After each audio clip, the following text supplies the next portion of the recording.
lastly, gosh, Dr. V, are you there? We Yes, need I to talk a am. little How are bit about you? health. I'm fine. How are you? Good, very good. So what's on our plate this week? Which Diabetes. okay, all right, gosh, yes. Sugar. Yes, We got the that's sugar. right. That's right. I got a little sugar, but it's a big disease. So what do we need to know? What can you tell us this week? I tell people 1 in 5 people don't even know they have diabetes. So that's the first thing, right? So if you are listening to this broadcast, know your numbers. The most important number that you have to get is your hemoglobin A1C. That is the most important number that you need to get from your doctor, and it should be less than 5.6. So know your numbers. That's the first thing. And then really work on actually getting that number. If you have a bad number, really work on getting it better, right? So a lot of people don't know they have diabetes, and that's probably the worst thing, because then it really begins to work on your eyes, your limbs, your heart, your kidneys without you knowing about it.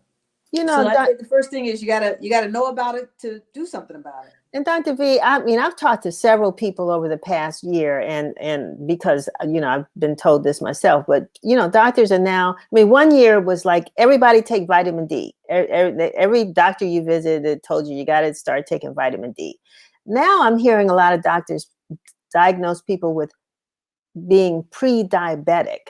What does that mean?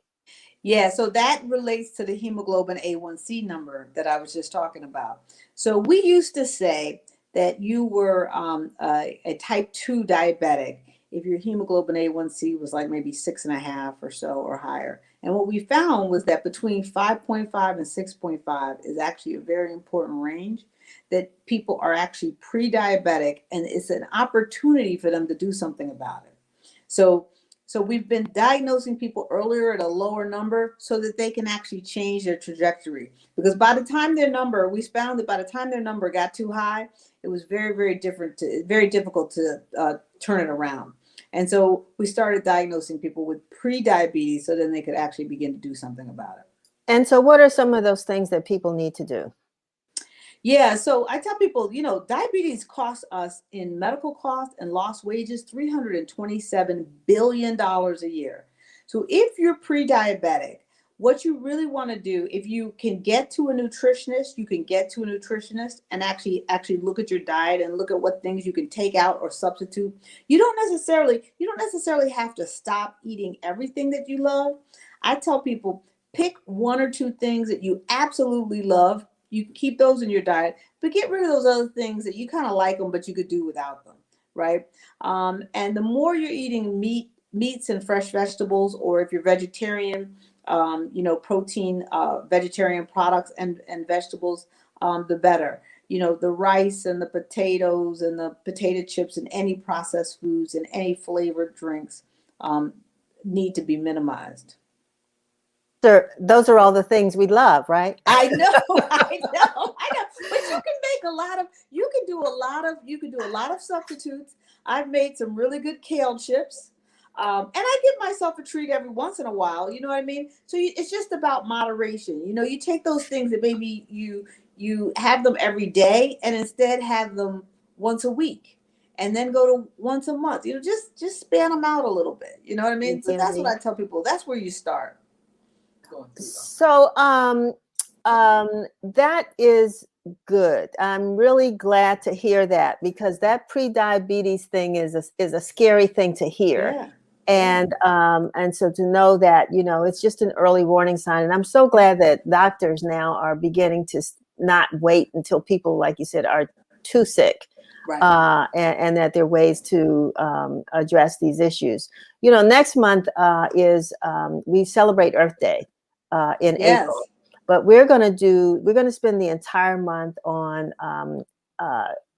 with sustainability, environmental issues, all that. And I understand that asthma is a environmental related illness. So we definitely want you to talk a little bit about that, and lung disease, and some other issues that are related to the environment. Is there anything you want And I to will share with add us in the now? importance of water.